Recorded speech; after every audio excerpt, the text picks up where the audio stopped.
Meta just acquired an AI company for billions of dollars. The company, Manus AI. The reason they acquired it is not because it gives you answers like most AI tools. The reason they acquired it is because it does the work for you. This company, Manus AI, went from $0 to $100 million in revenue in 8 months. The fastest any startup has ever done, ever, including mine. I've been obsessively testing, A/B testing AI tools since the beginning of the GPT launch in 23. And this one is different from anything I've ever seen. My whole team considers it a non-negotiable, and I truly believe you should too, which is why I'm making this video. Believe it or not, even if you think you got a late start, you're still not behind on AI yet. Because the truth is, most people still don't understand how to properly use AI. I'm talking 90% of the people. I hope by making this video, you'll know more about AI, learn some of the practices and SOPs that we do in utilizing AI in all of our companies, e-commerce, startups, real estate, etc. And hopefully by the end, you'll be in the top 1% of all AI users. Now, I've personally tested thousands of AI prompts across every major platform, built dozens of custom AI tools for my companies, helped hundreds of my employees productize and become more efficient in their tasks, whether it be fundamental, future tasks, everything. I'm going to show you how AI works, the fundamentals you need to use it, how to master it, and how to future-proof yourself so that AI becomes a weapon and a tool that you use instead of replacing you. So here's the framework I use to look at AI, starting with how it works. Essentially, you've got all of the world's information concised. I'm talking videos, podcasts, documents, Reddit threads, internet searches, browser history, and it compiles all of this information. Then what AI does is it analyzes it into sort of a mathematical equation, breaks all the text into tokens, and then it tries to predict the most logical next token based on what you give it. That's why most of the time when you put in a prompt to the extent that you use in GPT or Claude or something like that, it's going to give it to you in dashes. A lot of the answers come out in dashes. It's not because AI likes them done in dashes, it's because it's trying to replicate what it's seen us create. It's using humans as the preface, as the predisposition to give us really good answers. It's kind of like if someone tells you all the details of a story and then asks you a specific question. You're more than likely going to get it right because you have all the details of the story. That's what AI needs to give you the best outputs. And that's where people fall short. The truth is AI isn't magic. It's just pattern recognition with a fancy suit on. So now that we've got our bases covered on how AI works behind the scenes, let's go into the fundamental and what you need to use it the right way, starting with the right prompt. The more information you give it, aka the prompt, the better the output will look. Do you know that you can give it 2 to 3 books worth of information to answer your question before it even gives you an answer? Most people are giving it a text message like they're talking to a friend. That's why it's giving them nothing. A few months ago, I was working on a new project with a founder that has built this really cool AI technology, and he was working on the marketing of it. And he was having a really hard time getting the marketing to actually communicate what his product did. He spent about 3 weeks on it, iterating, going back and forth, trying to get the messaging right, trying to get the headline right. And all I did was sat down, I gave it the format, and all I did was exactly what I'm going to show you now. I sat down, I gave AI the format, I hit enter, and within 12 seconds, it outputted the perfect plan, structure, and strategy to get his product good to launch. It took less than 15 minutes to implement all of this. And all of a sudden, the AI tool went from converting traffic to customers. What did I do different? The first thing is the role. You got to tell it who to be like. It's kind of like a professional dancer, act like a McKinsey level strategist, act like an accountant. You've got to define the role clearly, because only once you've defined the role, then comes the next step, which is feeding information. So once you've clearly defined the role, then you're in a better position. The first thing is you've got to define the role. What do you want AI to act like? Do you want it to act like a McKinsey level strategist? Do you want it to act like a world-class marketer? Do you want it to act like an accountant? You got to decide exactly who you want to be speaking to. Don't worry about the capability of AI. Worried about inputting the right information. Remember, like I said, you can upload 2 to 3 books, sometimes more, worth of information before it even gives you an answer. You'd rather overfeed it with information and flood it than giving it less and expecting a world-class answer. Then after that, what it does is takes all the information that's been cataloged and structured, and it says, okay, out of all of this, focus on this piece. And then it can give you a very specific, focused answer. It's not watered down at all. I want you to give it all the background information. If you have marketing documents, transcripts from a call, books, any standard or specification that you can give it will help guide it in its output. Make the command much more specific. Tell it what you want to do. Be explicit. I always say make the implicit explicit when we're prompting. And then the fourth is the formatting. Oftentimes for me, I don't want these lengthy, long outputs. I want bulleted lists. I want it short and concise. I want it in a table format. I want it in a PDF. I want it in other tools. Sometimes I want it in a CSV. But if you don't tell it, it's not going to know what format you want it in. If you do these things, you'll see the output become drastically different than what you're currently getting. The truth is the quality of your output will never exceed the quality of your input to the prompt. So now you know how to structure your prompt. But there's another crucial step that if you don't know, you can't learn AI properly, which is you've got to pick one tool and don't switch. The amount of people that come to me and say, hey, I'm using Claude or GPT or Gemini or Grok, and I'm like, okay, show me your prompts. And it's Crayola. It's simple. They haven't mastered the tool. Learning AI is like learning an instrument. If you tried to learn a little bit about the piano and the guitar and the drums all at once, you wouldn't be very much good. But if you decided to pick one and decided to be a master at it, then the others become way easy after, because now you understand music, you understand understand tones, you understand how to read sheet music. It's the same thing with AI tool. Pick one and master it before you switch. Once you understand how one works, the others are way easier to pick up because the fundamentals are done. And I'll be honest, the people that keep switching tools all the time, I just call it procrastination. Masters go deep before they go wide. So know the tools,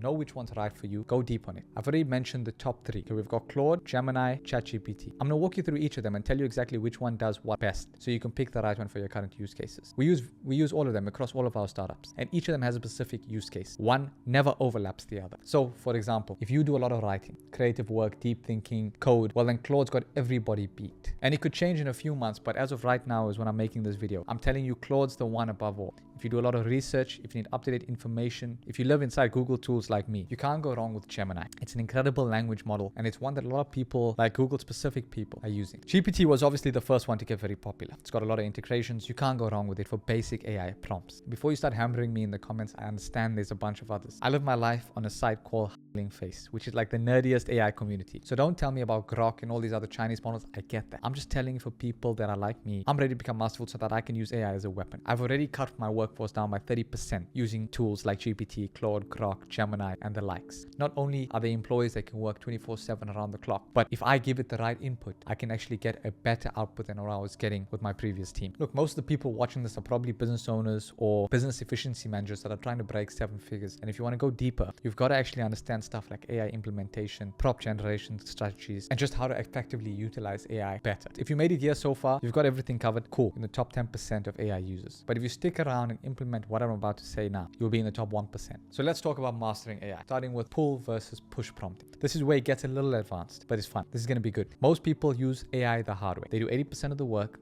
and they let AI finish the last 20. That's push prompting. You telling AI how to do the task. So you want to go from push to pull prompting. And the way that's different is you start with the outcome and let AI work its way back, trying to figure out the best way. Instead of doing all the work yourself, which is probably what you're doing today as of watching this video, you get AI to do all the heavy lifting. The way I sort of like to think about it is push is kind of like when you get direction from a friend and they're like, come over, and then they tell you, you gotta turn left at the house and right at the church, and then you'll see a mailbox. That's how most people prompt. Pull is like a GPS, where you let AI direct you based on the destination you've given it. So here's how you use pull prompting. First, you give it the role and the context like you normally would. It needs to know kind of who it should act like and what's the information about the scenario. Second is you give it the outcome-based objective, right? This is where you tell it what you need. So you might say, I need a sequence that converts call leads into book-specific calls, right? Very specific. It's like the destination. Third, you say this, ask me all the questions you need for you to create this for me, and then give it back to me in that format. You might say PDF or table or whatever format you choose. Then just answer all the questions it gives you. My little trick is that I use the voice mode where I can just hit that little microphone button and then answer.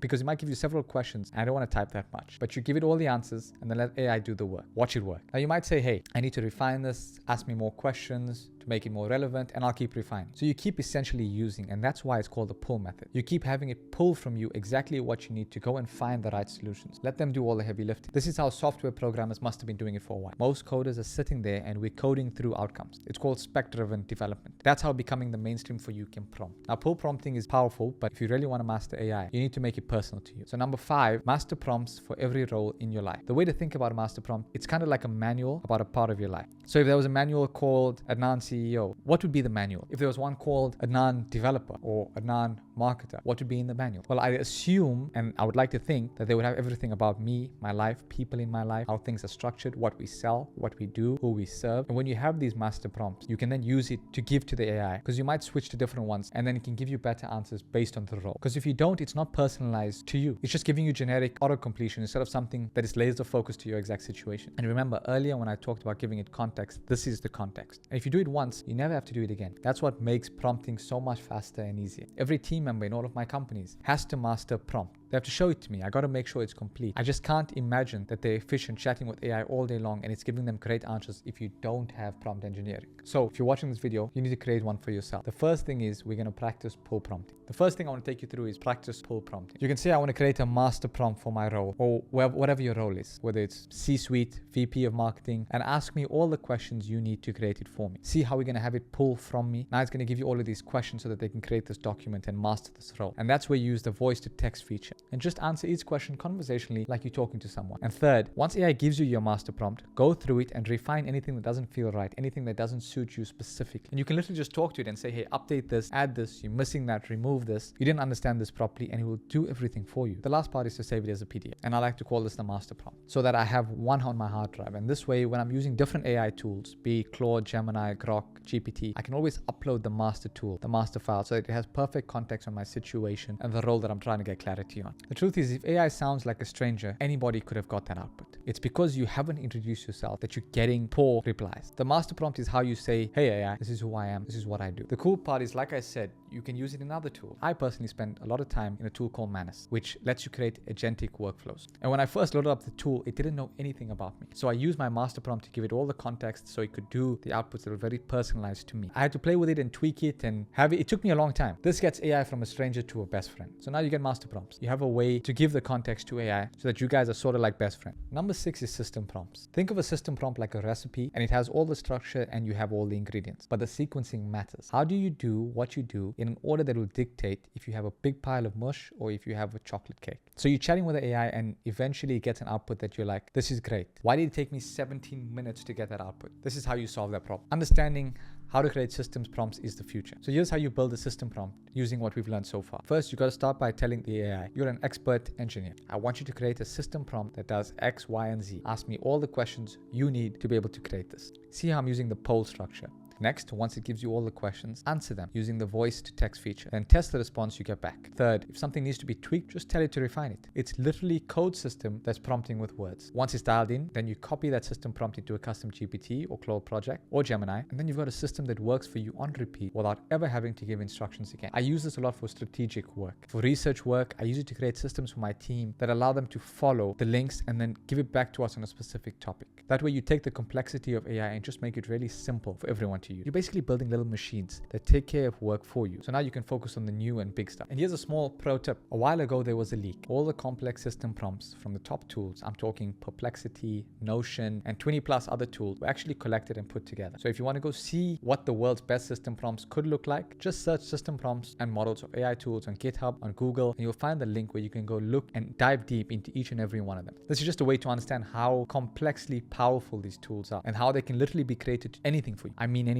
Build mobile apps, reconcile financial details, more than what you ever thought you could ever use AI for. But that's the truth. AI is evolving fast, and I'm talking every day. If you want to stay ahead, you need to make sure AI will never replace you, which takes us to the last point, which is future-proofing yourself. This comes down to 3 things: taste, vision, and care. These are 3 things that when I sat back and asked myself, what are the areas of human existence that I feel is going to be really hard to disrupt? I feel like for us, taste and our vision for things that don't exist or should is one of them. What a crazy idea. I didn't think that AI was actually going to be able to do that. But I'm talking about heartfelt, empathetic conversations. That takes you. Machines can optimize what already exists, but humans imagine what doesn't. And the truth is, the gap between the people who use AI effectively and the people who are still just talking about it, thinking about it, getting ready to use it, is getting bigger and bigger. But hopefully you seeing this now is a game changer. But don't get me wrong, if you don't take action and simply watch my videos, nothing's going to change. So I hope this video and small insight into our life and our startups' lives show you how effectively and how much we utilize AI. From 1 million prompts every 2 days, we're utilizing AI to the full extent, and it's not stopping. It's growing even faster. So I hope you heeded some lessons from this video. I'm going to continue to stay up to date and making conversations about AI.